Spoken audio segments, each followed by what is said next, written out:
This is the Aptitude Outdoors podcast, where we interview travelers, explorers, and outdoorsmen and women to bring you the best tips and stories from around the world. Hey everybody, welcome back to the Aptitude Outdoors podcast here on YouTube. If you can, help me out, go down below, hit that subscribe button. Before we dive into the guest today, I just want to make a quick plug here. My documentary, West Texas Turkey Hunt, is available now. If you want to check that out, it's right on the homepage. You can check that out there. Hope you guys take a few minutes to watch that. I put a lot of work into it, and I hope you enjoy it. But today, our special guest is Jonathan Zaharek. He lives out there in the Adirondacks, and he is a phenomenal photographer. He's really heavy into trail running. He's setting FKTs, very motivated kid, and he's really fun to talk to. And we dive into here at the end a little bit about Bigfoot again, amping up for those Halloween series. So let's dive right into it. All right, dude. So welcome to the Aptitude Outdoors podcast. I hope you're doing good this morning. A fellow Ohio native transplanted to the ADK. So yeah, OH. welcome to back to Ohio, I guess, for a short time here. So before we get into all the cool stuff you've done over time, man, like what was the spark to get from Ohio up to New York? Because I visited James, our friend, mutual friend James, up there on the 4646 podcast, and totally blown away by the Adirondacks. So I mean, obviously that's probably part of it. But what inspired this big move? Yeah, so what a lot of people don't know, so a lot of people think, obviously, like I'm just from Ohio and I just found the Adirondacks, when in reality, my family's actually been vacationing up here since the 1920s. So I'm fourth generation Adirondack, but not by native, I guess you could say. So I spent my summers vacationing up down in Speculator, which is in the southern region. So I spent my summers there every single year since I was born. And so, I mean, I was introduced to the Adirondacks pretty much my whole life. But the move, everything kind of leading up to where I am today, it's kind of been really interesting. There's not many people. I mean, there's a lot of people who move here. You know, there's a lot of people who move here. And, James, we were just mentioning, he's kind of pushing, trying to get people to move here to the Adirondacks. But my inspiration, honestly, was the high peaks. And I think that's a big inspiration for a lot of people. And don't get me wrong, the Adirondacks are way more than just the high peaks. I mean, the high peaks make up only 10% of this entire park. But for me, my biggest inclination was the high peaks. And I think once I really kind of fell in love with photography in high school about 7 years ago, I just kind of took that, and wherever I went, wherever I traveled with my family, by myself, coming to the Adirondacks, I just took my camera with me and started photographing these landscapes. I worked 3 summers up here at a place called Camp of the Woods, which is a big resort kind of down in the southern region. And so I worked marketing for them. And so I got to spend my summers and my days off. I would go and photograph. I would go hike some high peaks, and I would kind of just slowly kind of like learn about this place, photograph it, post my images. And over time, I would start to then come here and spend my fall by myself and then winter. So I'd start to spend most of every single season at some point here in the Adirondacks, particularly in Lake Placid. I have a lot of family connections and friend connections up here in Lake Placid. And so I had the ability to come up here and stay rent-free, I guess you could say, which was a huge part of it. And so I kind of would spend like 2 or 3 weeks at a time photographing, plotting things, and then taking the images and kind of posting them. And I started using the same camera to document my journey of becoming a 46er and posted that stuff to YouTube. And obviously doing all of this, I just did it because it's what I enjoyed doing. You know, I think that's how everything that we do today kind of happens. You're like, oh, I got a good idea. You know, you just roll with it, see what happens. And I eventually took all my photographs and everything, and I went to the Lake Placid Center for the Arts, to the Main Street Art Gallery, which is Gallery 46, which is a very high-end, highfalutin art gallery, one of the most successful in upstate New York. And so I was just like, you know, we're going to see what happens here. So I walked in, I said straight up, hey, I want to sell my work here. What do I do? So my gallery manager today, back then, he's like, send me an email with your stuff. And after some review, they said, hey, if you can get us prints and some of your work, we'll start you here. We'll sign a contract and see how it goes. And that really progressed really well. The video started taking off. I started to get, I guess, more following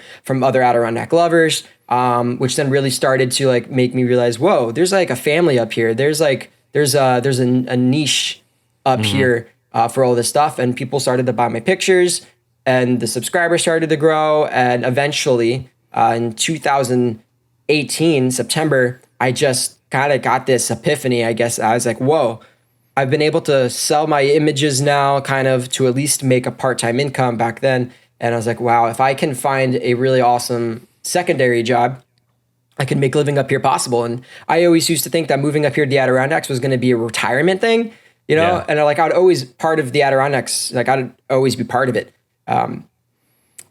But I found a great job at High Peak Cyclery back then, which is an awesome outdoor shop, and they're a fantastic family-run business. And I found that, you know, what they stand by, what they sell and everything is like stuff that I'm excited about. And so I applied to work there. I got the job, and kind of just started to expand the photography. And once I realized I could live up here full time, tried to find the apartment, which was honestly the hardest part. And for any of you watching the Zoom call, just ignore this because over the last 2 years, I've actually, this place it's an incredible apartment, but I'm actually going to be moving in a month or so. Surprisingly upstairs. This is a one bedroom full bath, but I'm actually moving to a 3-bedroom 2-bath. So I'm going to actually get real space and actually be able to hide, if you're watching this video, hide this Ethernet cable up on the wall and not actually see it. It's going to be in my own bedroom, not in the family room.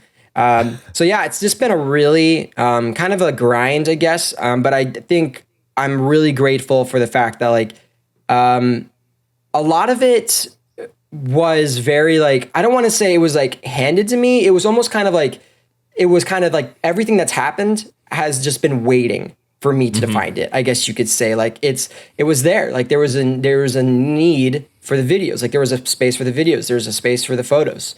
And I guess I kind of found it, or I guess the life of the Adirondacks kind of chooses you, I guess. Cause you know, a lot of people don't move here. A lot of people move out of here, you know? And there's a whole thing like the journey of a 46er. You don't choose it chooses you type thing.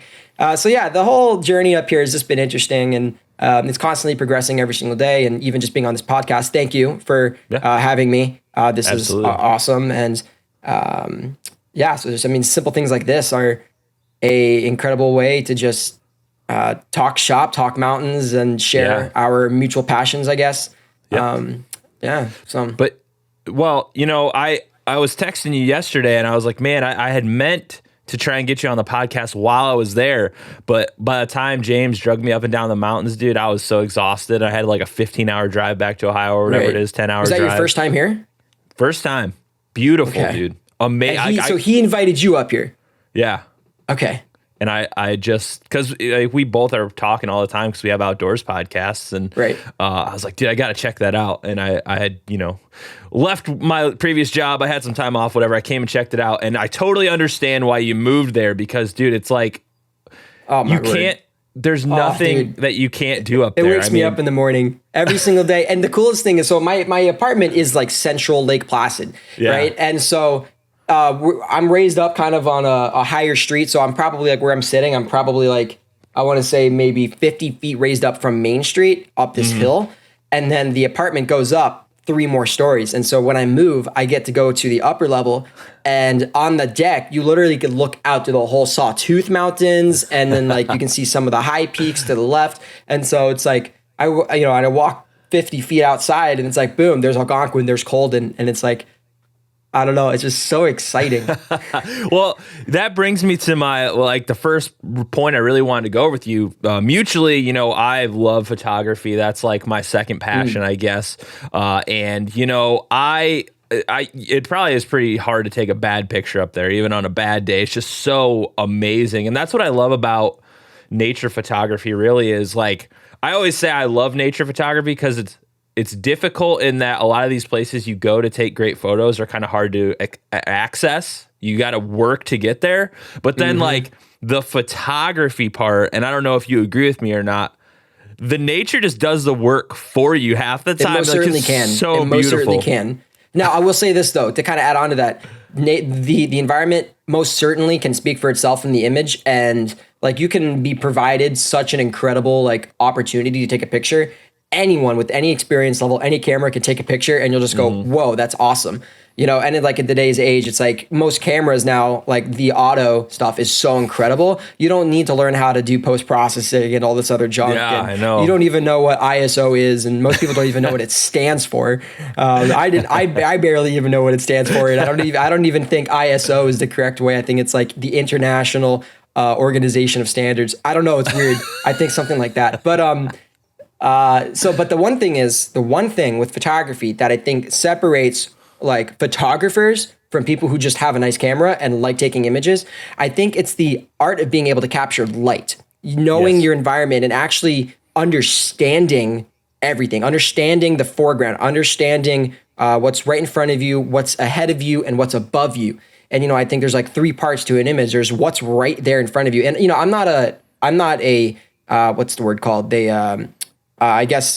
I don't like to take zoomed abstract. I'm not an abstract photographer. Yeah. So like I love the ultra wide feeling. Like I want to immerse you like what I'm seeing, because we have wide vision. That's what I want people to see, because I feel like it really brings them into the environment.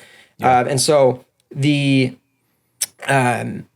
it's like, you know, if there's plants, alpine vegetation, flowers, it's like, you know, there's that part. And then there's like the mountains and the way you angle the mountains, I guess, the position that you look. And then if there's clouds, if there's a sunset, you know, so there's definitely a 3-part system. And sometimes the mountains here will offer all three of those things, like without even like trying. And then sometimes you're just like, but then that's where your creativity gets to come out, and you gotta, you know, see what you can do, you know? Yep. And it's, you know, the mountains are, I would say mountains are some of the hardest to translate as far as landscape photography goes, because you don't understand the scale. Because when I saw everything for the first time, I was like, dear Lord, dude, like it's just immense and massive. In the pictures, like sometimes, but the point I'm getting at is your photography specifically translates that very well. I don't know how you do it, but if anybody's listening or watching, man, you gotta check out his Instagram. That shit's on fire every day. It's awesome stuff. And you know, I think one thing that I feel I've been able to understand well about this place, and I think it comes back to Bob Marshall. I think it was Bob Marshall. If anyone's listening to me and I'm wrong, I'm sorry. But so there's the Adirondack 46ers book called Heaven Uphistedness. And I think Bob Marshall coined that term. I think it was either Bob Marshall or Herbert. I think I have the book literally in my bedroom that I'm forgetting. So, but it's one of the original people was like, we can't describe, there's no word to describe the beauty that these mountains can possess. And so they came up with their own word, heaven uphistedness. And I guess you could say my goal is to try to hopefully display that heaven uphistedness in these mountains. And like I said, it's not all about the high peaks here. There's absolutely breathtaking, incredible places here of wilderness, lakes and rivers, and other mountains out here other than just the high peaks. And for me, I do think like the high peaks are the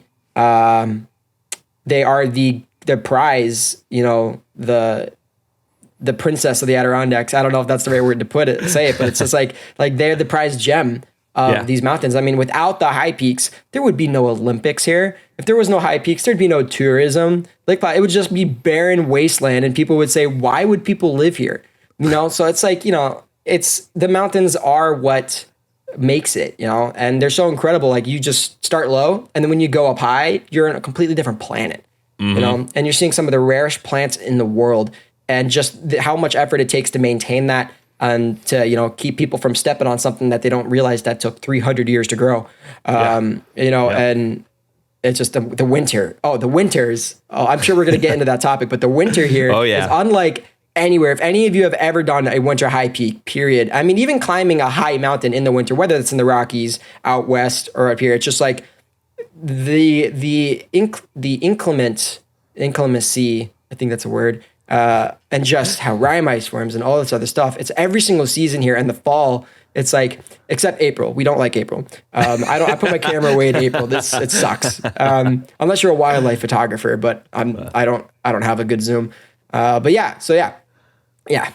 Yeah. Well, I was there in the winter and I can attest, man, it's beautiful and gnarly, but like they work together. I thought it was awesome.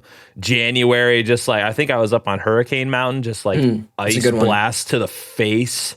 Was it windy? Yeah. Oh yeah. Yeah. It's called Hurricane for a reason. Well, the thing I love about it is like you can basically year round recreate with so many activities. You guys are always doing crazy stuff. But before we dive into like your long distance and accomplishments kind of stuff, let's talk camera equipment for a while. I know you made a recent video about you're trying to upgrade some stuff. I'm always doing the same, man. But what are you rocking? Because I'm always interested to know. All right, so I do want to kind of clean a misconception up. So there is truth and false statements to this statement. It's not, the camera, it's the photographer. And there's definitely truth to that statement, okay? We obviously can see iPhones can take incredible images. We've obviously seen entry-level DSLRs, mirrorless cameras. You can take images just as great as with a $6,000, $7,000 body, okay? It all depends on what you're trying to photograph and the environment and how you know how to use the instrument well, okay? However, let's look at it on a technological point of view, okay? Let's say you have certain goals, certain accomplishments, certain things you want to try to get in the image, certain ways you want to take video and stuff like that. There is a point where technology then can suffer. For example, if you were still using a phone from 2014, okay, how would you feel about that phone? You can still make phone calls. You can still text. You can still take pictures, but you might feel that the battery starts to slow down. You feel like this absolutely sucks. It stresses you out. You need an upgrade, right? And so that's where I feel that I'm at. So I shoot on a Nikon D750. It's right behind me here, right here. For any of you watching the video, here's my Nikon D750, and this is the camera that I have shot with everything on. It's my third camera. I got my first camera in 2013, but it was my third camera, and I got this one in 2015. But the thing has been through hell and back 46 times. It's been up like every high peak like 4 or 5 times, and this is, in fact, right here, the 20 millimeter 1.8 is the only lens that I shoot stuff on. The lens that's on the camera right now is a 35 mil. But this 20 mil 1.8, it's wide, not ultra wide, but it's wide enough in most circumstances. And the aperture of 1.8 mixed with the low light capabilities of the D750, and then stacking images on top of that for astrophotography, it's absolutely incredible. Now, here's where I complain. So this camera, the D750, for any of you that are familiar with, Nikon, it has pretty much the D4S integration, like processor and stuff like that, kind of like, so it's kind of similar to that, but again, it's 2014 technology. There's things inside of this camera that no longer do what I am trying to accomplish, whether that's the quality of low light, the dynamic range, and especially video capabilities. We're just talking H.264. I hope I said that right. 1080p, 30 FPS. And it's like 1080p today. It's like, I don't want to watch a 1080p video. I want to watch, 4K, like raw, post-processing, like all that stuff. And the other thing is like cameras are getting lighter and all that stuff. And the other thing is the batteries literally, they start to die. Okay. Every single image you take on a camera is actually equal to like 1 mile on a car. Every camera shutter has approximately, I want to say 250 to 300,000 shutter clicks in a life. Yep. And that's equal to like 1 mile in a car. And so I've literally seen this camera over the past like 6 months start to die. Like I turn it on and then the screen looks like everything is reset. And so it says, set the date and time, do this and this and whatever. And it's like, I've messed it up sometimes. And when I go back to post-process my images, I have to go to a completely different drive because the images went into the 2018 folder and not the 2021 folder. And then it's like, I also dropped the camera like 3 years ago. And so the pentaprism's all jacked up and this camera's losing all of its water sealant capabilities and all that other stuff. And so I'm like, this camera is stressing me out now. And all these ideas, all these things that I want to do, I can't do with this camera. So I do feel like my equipment in a lot of areas is restricting me in how I, the content that I want to create. Because obviously, like, video is really important to me. I've been creating a lot of short films on my YouTube channel. Like the single season Winter 46 was a big one. I'm glad I had outside help with other videographers and cinematographers with that stuff. Because if I just shot that on this camera, I mean, this thing's been, like I said, it's done. I mean, I feel sorry for it, but I love it. It's my baby. But I do need a new camera. I really do. And the thing is, it's like living up here, it definitely can be expensive. And it's like, as much as I want to, like, as you think, the camera just pays for itself because you're just taking pictures and selling that. Investing in the camera equipment is expensive, and you don't necessarily have all the finances for that because it's like thousands of dollars. It's like going out to get a new car, like a new used car or something like that, And so, like, I'm really trying to, I've been, I guess, turned my entrepreneurial mind on, like, full blast, do the grind, because I actually left High Peak Cyclery last month. I still guide for them. So in the process of living here, I did get my guide's license. I'm now a licensed guide and I take people out. And so I do guide for High Peaks Mountain Guides, which is High Peak Cyclery. And so I still work for them, but I don't work the floor anymore. I decided to take those 20 hours that I did a week and reinvest it into my dream, my business, myself. And that's what I'm trying to do now. And I'm kind of in this gap, and it's like, all right, here's the things I need to do. Here's the things I want to do. I need to get a new camera. And after kind of calculating every single thing, I need to, the camera I'm getting is going to be like $6,000 or $7,000. But I'm going to get the Nikon Z6 II. Oh yeah. So I am switching to mirrorless, and I had to convince myself, being DSLR forever. And I think the two factors that I'm going to switch over for, the main ones, is how lightweight it is. The compactability and being able to carry that. Because one reason why I'm not taking my camera up in the mountains anymore is just because I'm such a minimalist hiker. I don't want the extra 5 or 6 pounds. Exactly. Which is stupid because it's like, I need my camera, And the other thing is the video capabilities. And honestly, like, DSLRs, I think, will become obsolete. Like, they really will. Like, there's no point to having a mirror anymore. There's no point to having a shutter. That's just extra wear and tear in the camera. That's not necessary. So the camera can last much longer. So I think Nikon is doing, I mean, I am a big Nikon guy. I would never switch to Canon. No one can ever convince me. I don't care if they said, here's $100,000.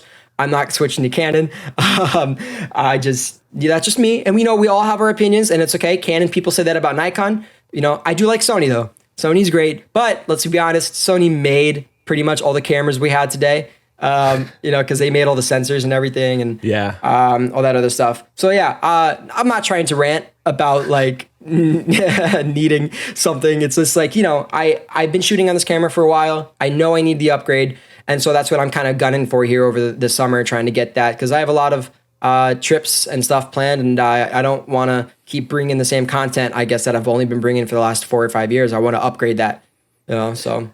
Yeah, well, it's so funny because I'm in that same stage right now. I have the same camera. I have the Nikon D750. There you go. And I ended up, for the kind of the similar reasons, I upgraded from a D5600 a few years ago. And it was sweet going from, like, crop sensor to full frame. And then now all these mirrorless ones are coming out and they're just super sick. And I'm just over here like, man, if I would have waited another year, I could have just went full in on mirrorless. Dude, or like even like the D780, it's like the D780 came out at the same time as the Z6 and Z7 pretty much. But I get what you're saying. When did you buy that? I bought mine like maybe 2 years ago. Okay. And because it was cheap, way cheaper than a mirrorless. Absolutely. No, it's if someone wants to get an entry level, like, full frame camera, I tell them, don't go the D600 or the 6, just go the D750. It's lightweight. It's much newer. And don't get me wrong, guys. The D750 is still an incredible camera. Okay, it really is. It really is an incredible camera. Mine, though, it's like saying the 2006 Subaru, which is what I own, is an incredible car. But if I could, I would totally avoid the head gasket issues and go for a 2021 Crosstrek. But the 2006 Subaru is still a fantastic car. So I do love that car.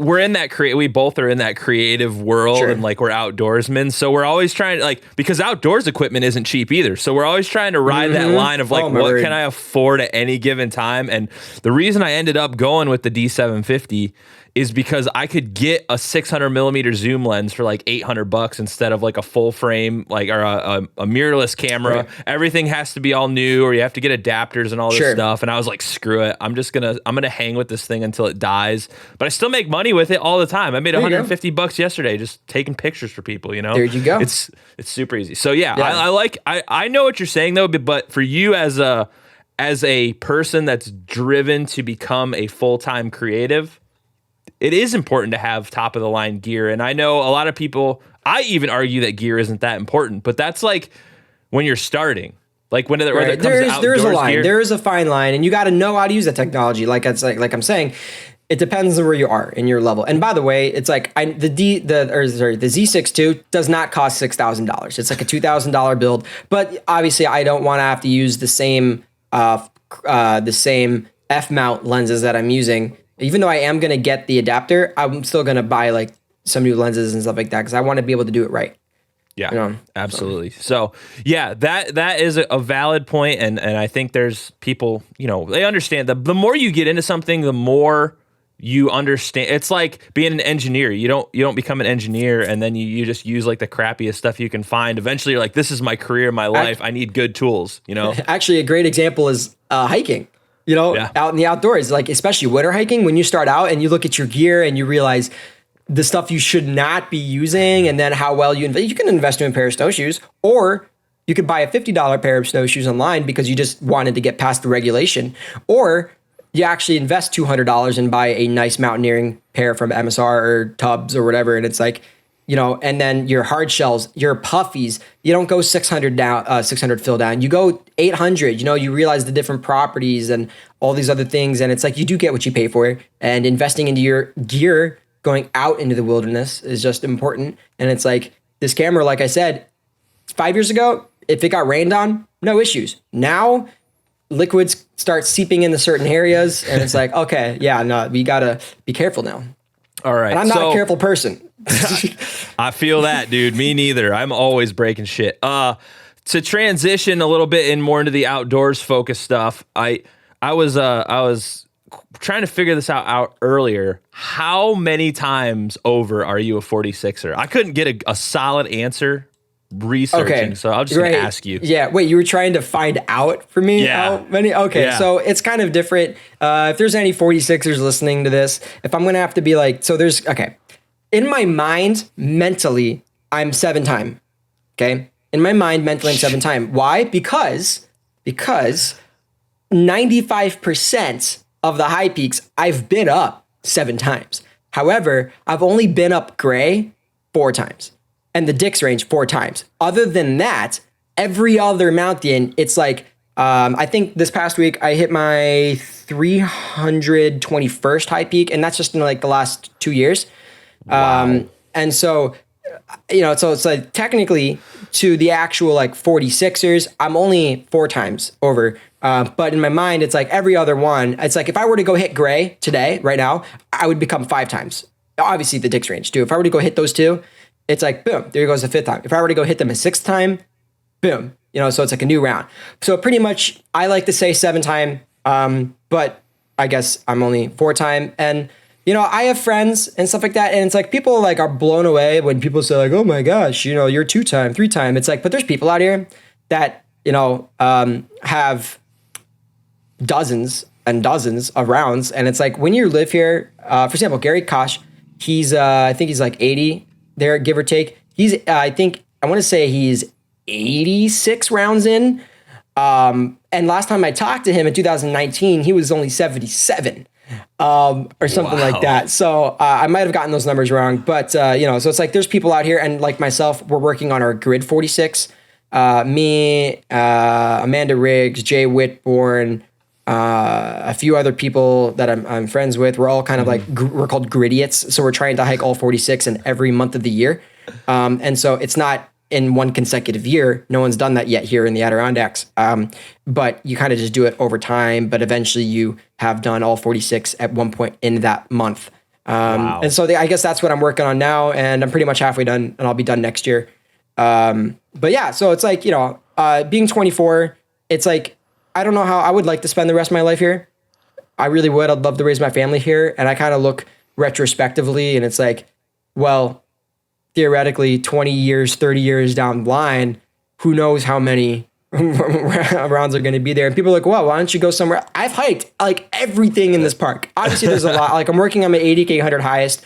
And again, I will reiterate this a third time. Yes, I know there's more than just high peaks. But the high peaks are what manifests my love for these mountains the most. And honestly, like I tell people, if you've done one round of the 46, if you can, do it a second time. Because when you do it a second time, it's like saying, man, I wish I could do that over again. You get a second chance, and then you get to see every single mountain from a different perspective. And you start to then go from, oh, I connect with the 46 high peaks, to connecting to an individual mountain. You start connecting and seeing every single mountain individually, every quarter mile of trail, every rock, every tree. You start to remember each individual peak as almost like it's a person. And that's how I view these mountains. Like I almost like my relationship with them is like a person. If someone were to cut out the high peaks from my life permanently, to me, it would be like losing a best friend. Mm-hmm. It would be identical to me. I would be very sad if I could never come and hike here again. And I think that's what's gorgeous about this place being public lands, forever wild. It's that anyone can come here for free, go and do that. And that's also one of the biggest controversies today. It's this whole idea of forever wild and how we regulate that stuff. And every single person wants a piece of the high peaks, and every person deserves a piece of the high peaks. And I think it's important to show people how to be able to do that responsibly, to make sure they're not stepping on alpine vegetation, that they're prepared properly, that they know where they're going, that they have a map and compass. And guess what? Out of the 50, 60 million visitors a year that the Adirondacks get, okay, which by the way, last year, more people visited the Adirondack Park, more than any other park, state park, or national park in the entire country, period, other than the Smokies. The Smokies are the only one that got more people. And so I think in 2019, I want to say 77 million people visited state parks in New York State. And that was 2019. I don't even know what the numbers for 2020 were. And, there's millions of people coming to the high peaks. And guess what? We only have 20 forest rangers babysitting all those people. The keyword's babysitting. Yeah. So there's definitely a lot of people. Feel that. But yeah, so it's like, hiking these mountains a lot is great. But the thing is, when you live here and you're young and you have the time and you like doing it, it's only like a hike a week.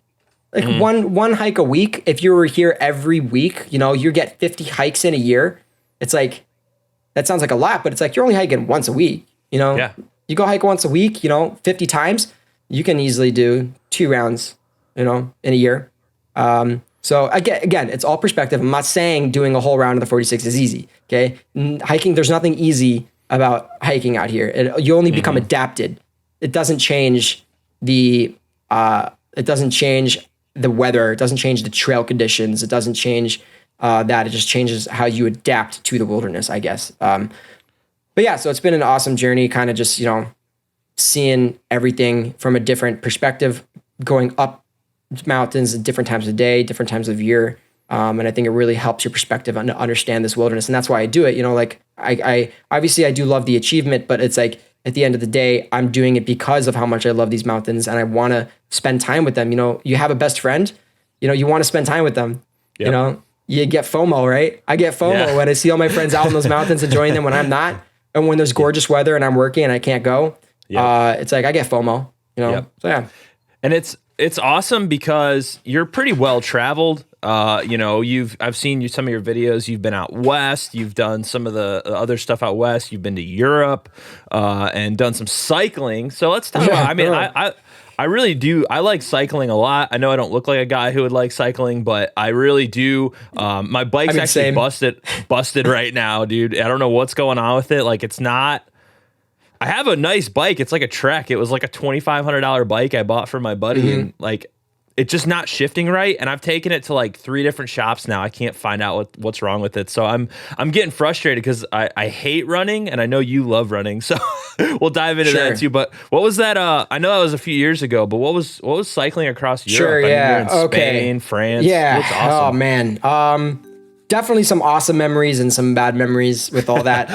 So before I moved here, so I haven't traveled outside of the country since I moved here, which is kind of hard for me because I love traveling. Who doesn't love traveling? Traveling, I think, is extremely important for every individual. And I think I've met so many people who say they've barely, they've never not only left the country, but they've never traveled more than 300 miles or 200 miles from their home state.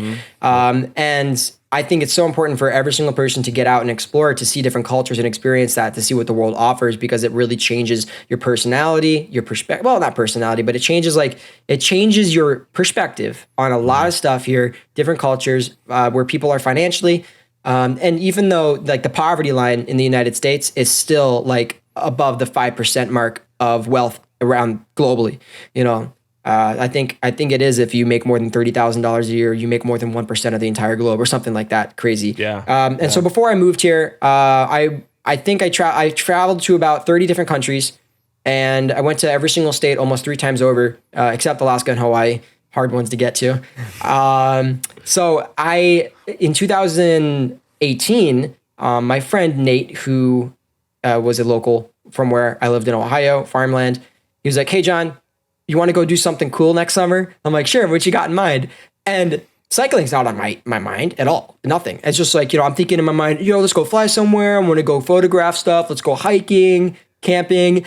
And somehow, I don't know how this happened. Somehow it turned into, let's go ride our bikes across Europe. And this stuff is on my YouTube channel, like you said, and it's older content, but it's still interesting. You see the worst side of me, all like tan, peeled skin, full grown beard, homeless side of me. But essentially, somehow we eventually decided, let's try to cycle from Portugal to Slovenia, which was the goal. So before we left, we plotted out every single day, which was the biggest mistake, because the biggest thing that I learned in doing a tour is take one day at a time. Have a destination, but have no you have nothing that you're like you don't buy a return ticket until you're out there. Okay? Before I left, I bought my return ticket. Okay, everything was set in stone. We flew in, and there was a date I had to be at. Ready for this? Istanbul, Turkey, is where because what my goal was to cycle to Slovenia over the course of 60 days. And which averaged everything about to, I think it was like 55 miles a day you had to average, which is a lot, but it's like, what are you going to do if you get to a spot that you want to stay? You can't experience any of it. You're just cycling past everything. I didn't realize that. And so we never made it all the way. Well, I did eventually make it to Slovenia because I had a friend in Slovenia that I promised I would come out and visit him. But Nate and I eventually split ways once we got to Carcassonne, France, right there in the border of the Pyrenees. And he went up into Germany to meet some friends, and then I continued on to the east. But we only made it to Carcassonne by bike. And actually, even some of that was still by other transportation, because I did end up hurting myself 5 days in. And I got micro tears in my anterior patella. Patella. So basically, I got not big knee injury, and then my Achilles was borderline of rupturing. I could barely walk. I could barely cycle. I was in excruciating pain, and I did train before I went on this. I don't know what happened. I will say though, I think my bike fit was definitely a big part of it, because I'm 5'7". I should be riding a 52 or 53 centimeter, and I was riding a 58 centimeter, which is meant for someone who's like 6 foot. And so I did ride that. And once we got to Morocco, Africa, so we went over Gibraltar. We were there for a bit, just trying to figure out what to do. And then eventually I stayed with some friends in Spain for 2 weeks solid. And then Nate and I rented a car and then drove up Spain to Barcelona, where we would have been if to kind of catch back up. And then we did take one train to kind of skip this other gap between I think it was Barcelona and I don't even know. But somewhere.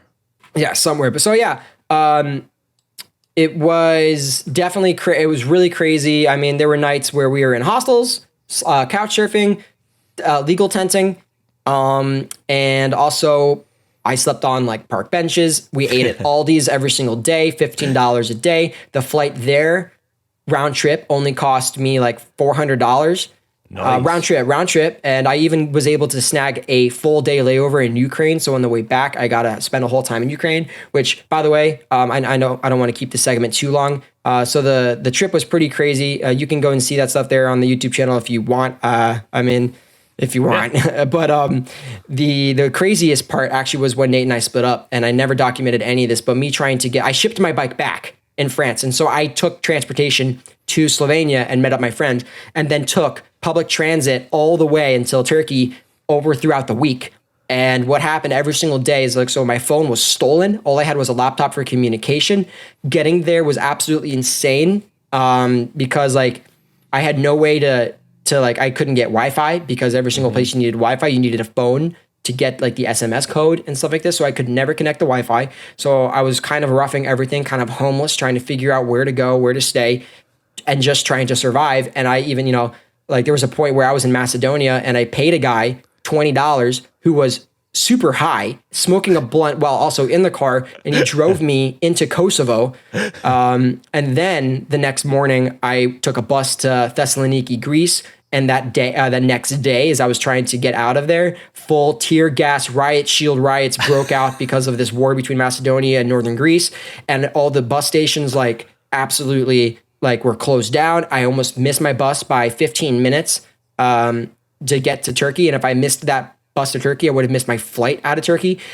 And so I got to Turkey, flew to Ukraine, and then in Ukraine, our flight got delayed by 16 hours. And me and a group of people were trying to figure out how to get home. And so we were running through the airport with high security and everything, taking us, trying to switch flights and all this other stuff. And there's 70 mad New Yorkers at the gate trying to get home to New York and all this other stuff. And it was also the 3rd of July. So it was they're trying to get home for 4th of July. And all this other stuff. And we ended up getting there, and it was awful. It was so stressful, everything there at the end. So yeah, that's my 10-minute segment, I guess, there, that Europe bike trip. And I would definitely tour again, but I think I would take an e-bike because I'm a pansy. Yeah. I'm a wuss, and I just want to be able to enjoy everything more. Cycling's definitely part of it, but I think I'd be scared to hurt myself again because my legs are prized possessions to me, and I don't want to hurt myself. So the perils of youth, man. If we knew all the dumb shit that we did back then, if we could have figured out how to not do it the wrong way, it wouldn't be any fun, because then we wouldn't have cool stories like this to tell. You know what I'm saying? I definitely would like to get over to Europe someday, but it's just not in the books right now. So another thing, that I know you're really big into is running. And you just did a recent episode of racing James in his car versus you running. You guys are crazy. I don't know how you come up with these ideas. I don't really want to know sometimes, but they're a little whack. But how did you get into running in the mountains? Is no joke, dude. I run out here in Ohio and I'm just kill me now. So that's got to be a whole different ball game. You're doing some big stuff out there. Yeah. So I don't hike anymore. I mean, you got it. I run.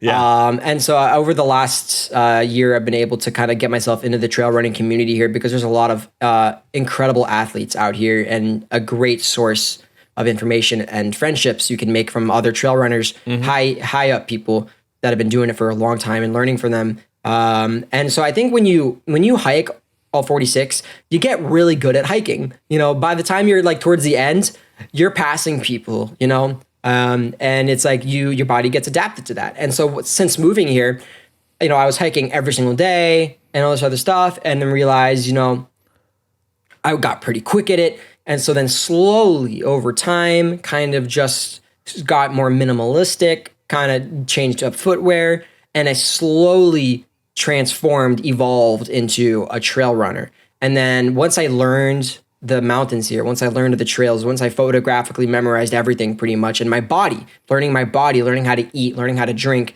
I started to really just trail run, because I'd wake up and breakfast and I needed to go hit the McIntyre range. And so I'd go hit right Algonquin and Iroquois and come back and be back by lunch. And so it's very satisfying. So last summer, I really started to get into trail running quite a bit and ultra hiking. And then this winter really got into alpine skiing, backcountry alpine skiing, and did a ton of winter hiking, and basically kind of kept all the endurance that I got in 2020 and kept that over into this year. And this year, I really just kind of went full blown into trail running right when that snow melted and the sun started coming out. I started just running and trying to crank out, start trying to compete against other people's times up these mountains, and started to run like 20, 30-mile days out here, and starting to compete a little bit in some other races, and really just trying to become the best athlete that I guess I can, because it's very enjoyable. I really much enjoy it. And it's very satisfying, like I said. So, I mean, everyone's different, and I still need to lose some belly fat. I think we can all say that. Yeah, I think I just gotta trim up just a little bit more. But yeah, I've been really privileged to meet some really great people.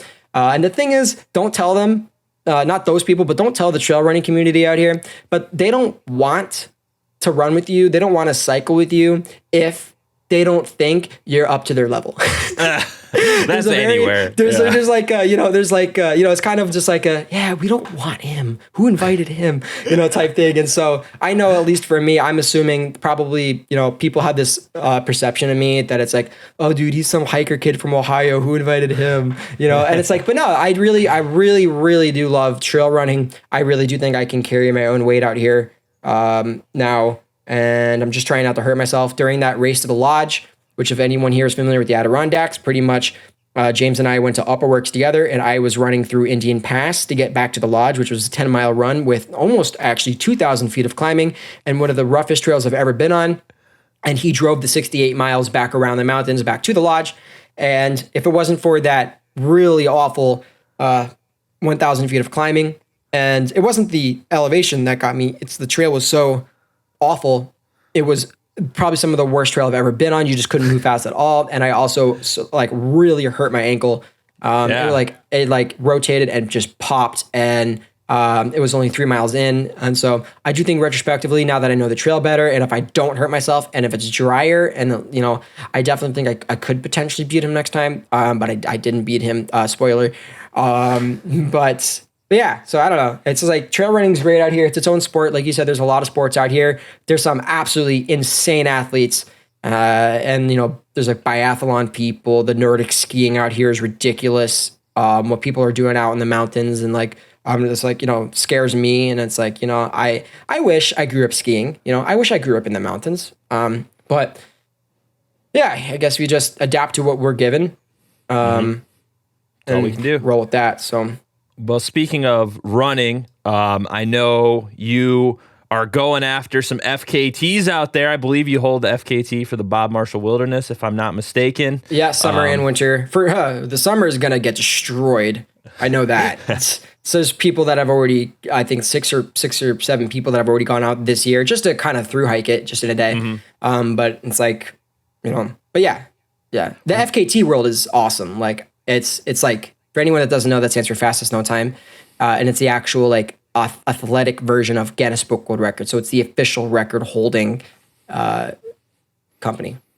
So you took on the FKT for the 46, right? I believe I remember listening to an episode about that. That sounded gnarly, dude. That had to have been like the hiking equivalent of like SEAL training boot camp. That takes some ambition. I don't think a Navy SEAL could even unsupport the 46. Because it's like, I'm going to, before anyone gets offended by what I just said, before I get canceled, let me explain. I have guided ex-military that are like, oh, I've rucked 100-pound packs for 24 hours. I can handle a winter hike up a high peak. And a 3-hour hike literally turns into 10 hours, and they're crying and complaining because they don't know how to descend down in snowshoes. But so hiking out here, it's like, you can be the greatest athlete anywhere, the most physically, whatever. You could be a Navy SEAL, whatever you want to call it. Come out here and hike, and the only way you get good at it is by hiking out here. Yeah. So that's the thing. You could be whoever you want. You could be some mountain runner from Europe and come over here, and you have to adapt to the terrain. You have to adapt to how the elevation changes and the type of rocks and roots and everything. It's different out here, even over in Vermont and in the Whites. It's the Adirondacks are just its own different animal. So kind of some context. So the unsupported 46 has been going on since the early 2000s. Cave Dog was the first person to ever do it. And since then, 7 people have successfully completed it. I was attempting to do this last year, which retrospectively This year, I feel like I'm even in way better shape than I was last year, but that doesn't necessarily mean I am going to attempt it again this year. And the current goal last year at the time was 6 days, 6 hours. The distance is approximately 180 miles with around 70,000 vert, and doing it all unassisted. You leave your car, you're out there, and you don't get help from anything. You carry everything, and you do all 46. And the thing is, the hardest thing for me was I was doing it solo, and that's because I know by myself I'm the fastest. I'm my own team, and so I went and did it.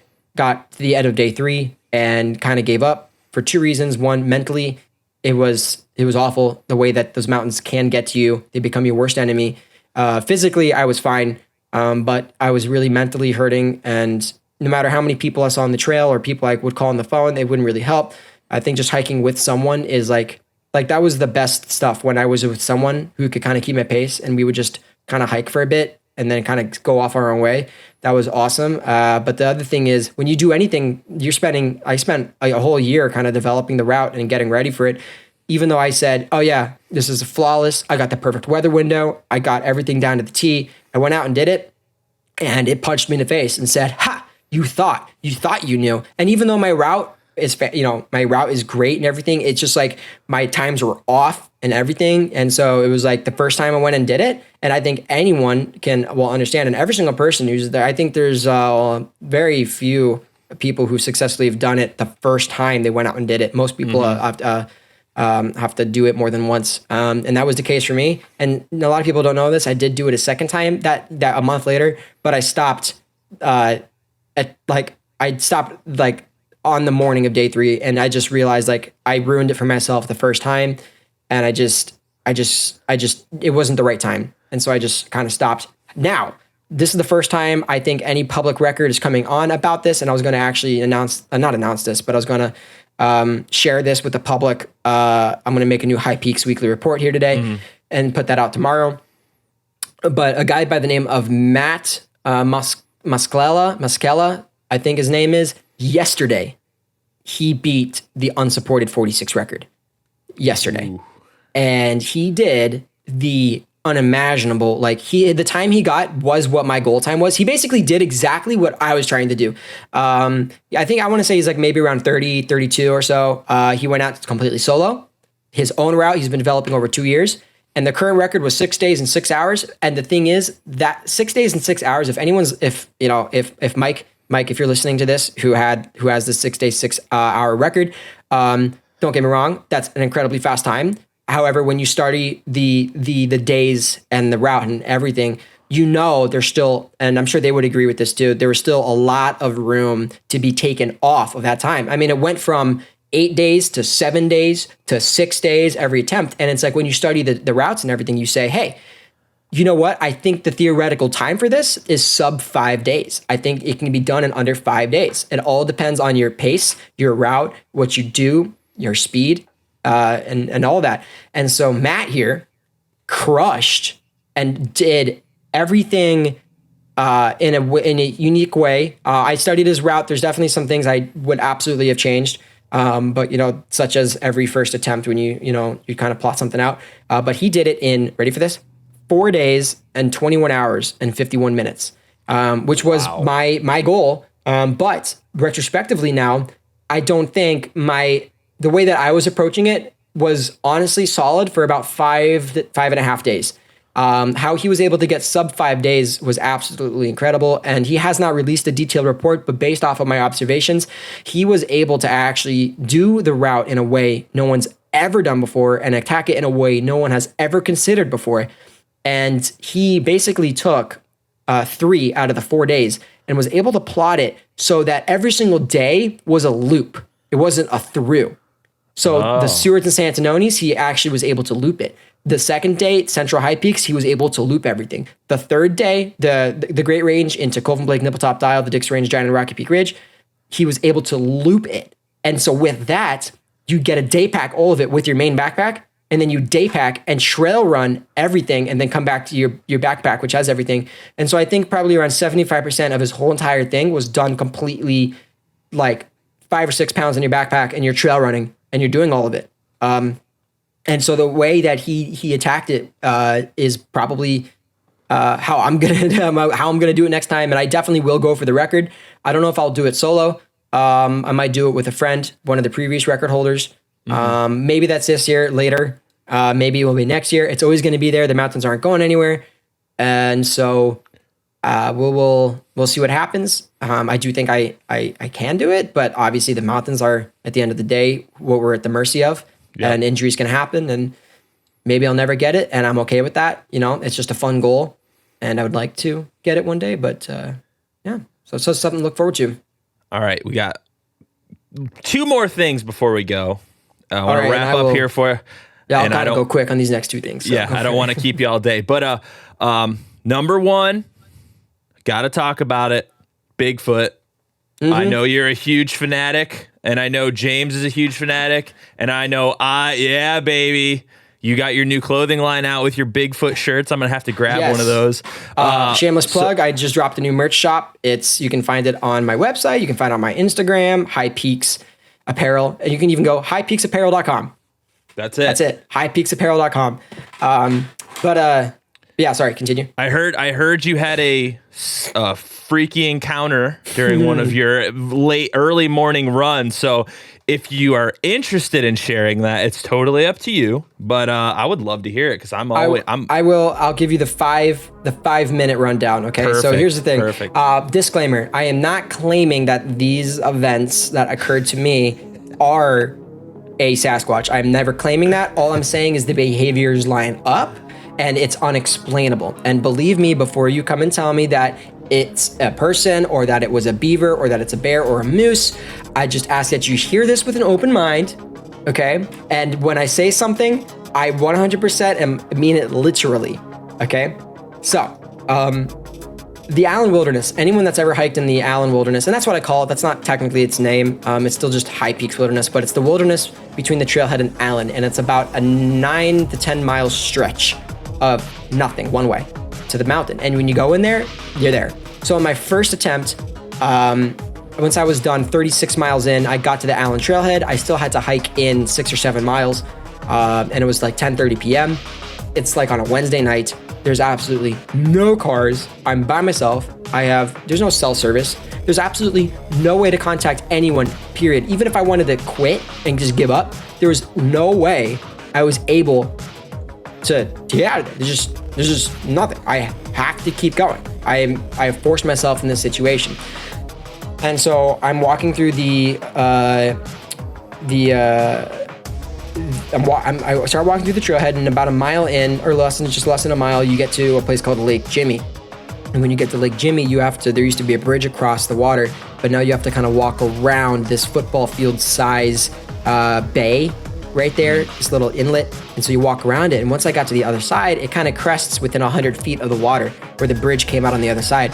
And right there, I was just walking, playing my music out loud on my phone with my headlamp on and my spot unit kind of in my left pocket.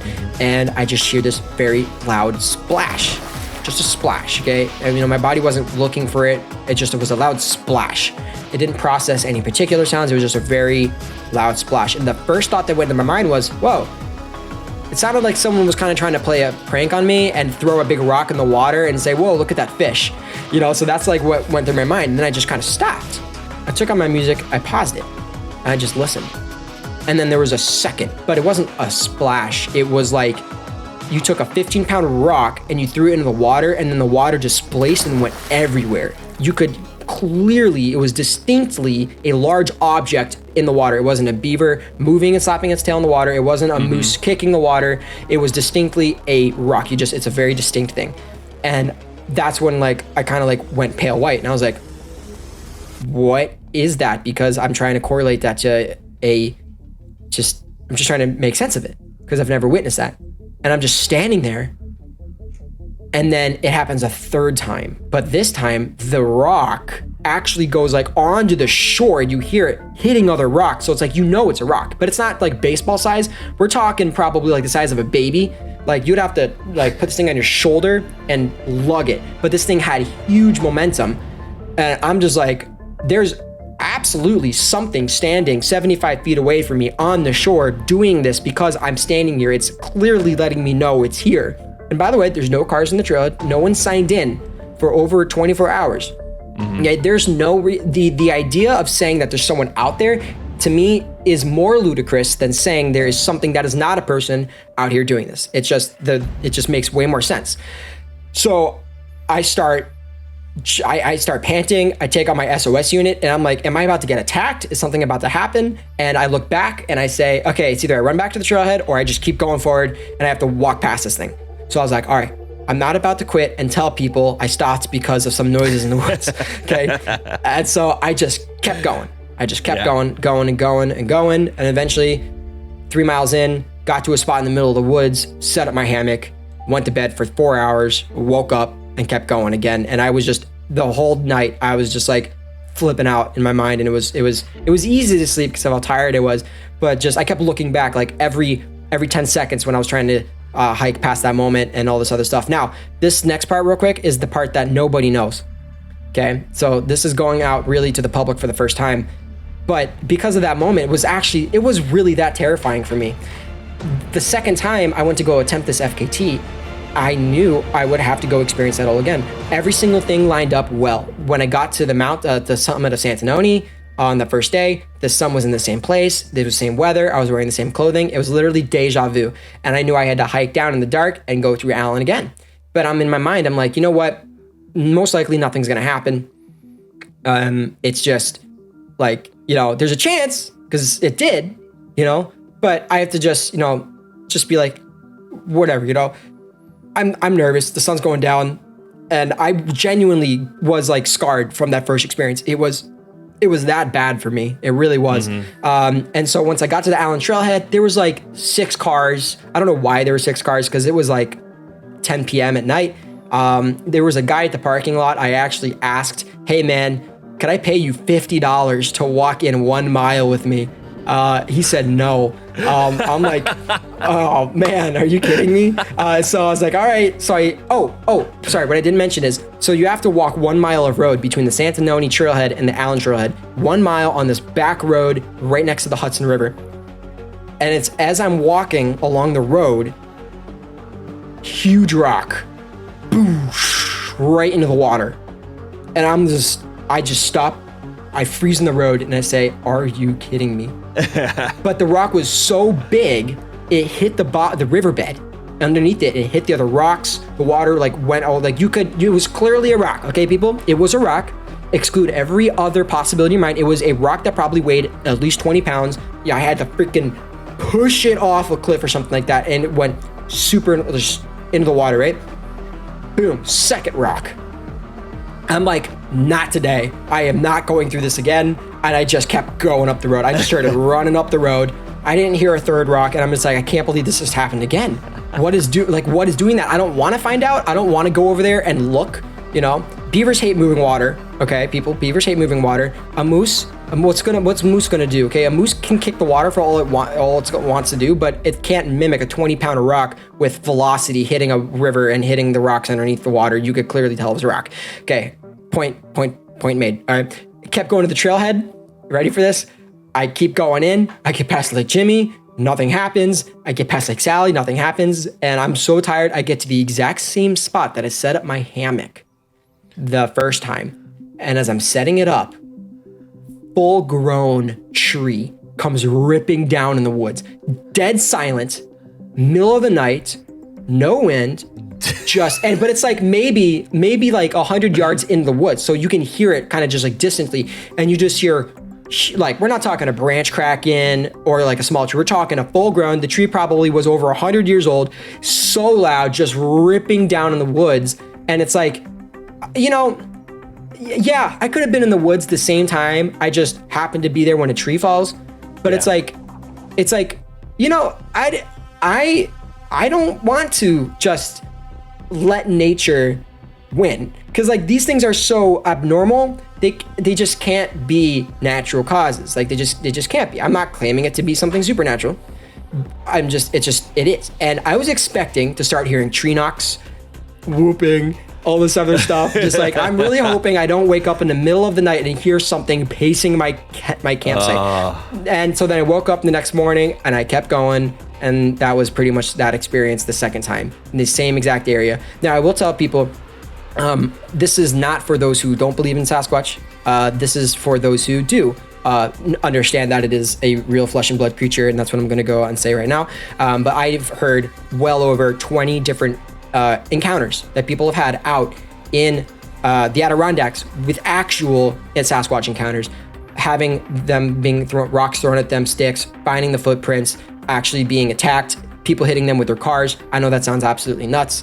I'm not the one who's nuts, okay? It's not me. These people have nothing to lose coming out saying this. A guy messaged me on Instagram a few weeks ago. He had a camp out at White Lily Pond, north of Boreas Ponds, on the backside of Allen Mountain. And before the land easement came up and whatever, they had a hunting camp back there. He said he was out there. It was in the winter. He said a Sasquatch came out and started hucking big pieces of wood at him. And it paced him for a mile getting back to his campsite. He came out the next day and saw the gigantic 16-inch prints around his property and everything, and all this other stuff. So listen, the Adirondacks is a great, if this thing exists, okay? People are like, well, why wouldn't we see it? It's like, hello, it's 6 million acres. What percentage of these woods are people actually walking in the woods? You know, what percentage are we actually seeing? Things can hide themselves if they want to. You know, I don't care what you say. So anyways, go research Sasquatch yourself. Go into it with an open mind. Listen to Sasquatch Chronicles podcast. That's what I listen to. Absolutely incredible. Yeah. So incredible. I swear, I promise, if you give 3 episodes a chance to listen to, you will be a believer. It makes so much sense. So that's my take on Sasquatch. I know I said that was going to be 5 minutes, but I'm not saying that Sasquatch was what did these things to me, but it really definitely sparked my, like, what was doing this stuff. I don't know, but I definitely know it's out there somewhere. Very few of them in comparison are probably in the Adirondacks. They're all out in the Pacific Northwest. But there's some interesting stuff there. So. Yeah, thank you for that story. I love talking about it. I do a whole series around Halloween time with Bigfoot encounters and stuff. So it's a little warm up for that, and we'll wrap up here. I just want to say your YouTube channel is fucking killer, man. I love it. You got great videography. Your chronicling of your adventures, your Winter 46, and anybody traveling to the Adirondacks, if you're from Ohio or wherever you're listening from, would highly recommend them to check out your channel because you do the weekly reports, which are like basically the Adirondacks news, man. Like, you get everybody up to date on current issues. Yeah. So why don't you let people know kind of how to find you, your new membership. You do real well on YouTube as well and everything like that. And then we'll wrap up and let you get on your way. Sure. Yeah. So everything started at YouTube. So Jonathan Zaharek is pretty much, if you type in Adirondack hike, if you type in any high peak or anything like that on YouTube, you'll find my channel. It's pretty easy to find. Instagram, Jonathan Z Photography. I'm posting all my landscape images there. I'm very, very active on my story, constantly posting every single day pretty much about me out in the high peaks and what's going on. And the YouTube channel, I'm trying to get really active again now. I think the lack of the camera equipment that I want has kind of prevented me from making better videos because I really want to produce better quality content. But I just started a whole membership program that YouTube has allowed subscribers to participate in. And so you can join a membership.